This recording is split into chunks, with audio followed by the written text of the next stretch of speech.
আমাদের বাসায় আমরা সবাই তরমুজ খেতে খুবই পছন্দ করি। শুধু তরমুজ না, আসলে যে সিজনালি কিছু ফল ফ্রুট আছে না, এগুলো আসলে আমাদের খেতে মানে অনেক ভালো লাগে। আর আসলে পুরুষ মানুষ তো বাসায় নাই, সেজন্য আমি যখন যাই তখনই নিয়ে আসি। আমার তো আর প্রতিদিন বের হওয়া হয় না। তো এবার ভাবলাম যে তরমুজের সিজনটা শেষ হয়ে যেতেছে, তো এখান থেকে তরমুজ কিনে নিয়ে আসি। তো তরমুজ কিনে আনার পরে একটু ভয়ে ভয়ে ছিলাম যে আসলে তরমুজটা কেমন হয়। আমার আসলে সিজন শেষ হোক আর সিজন মানে থাকুক, আমার কিন্তু তেমন একটা ভালো পড়ে না। যাক, তারপরে দুধের স্বাদ ঘোল মেটানো। তো তরমুজটা দেখতে লাল ছিল বা ছিল, কিন্তু ওইরকম একটা মিষ্টি ছিল না, তবে বালু মানে যেটাকে বলা হয় গুঁড়া গুঁড়া ভাব, ওইটা ছিল।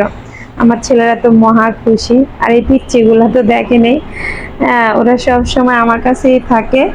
তো যাই হোক, সবাই মিলে এখন তরমুজ খাবো। আর সবাই ভালো থাকবেন, সুস্থ থাকবেন। আল্লাহ হাফেজ।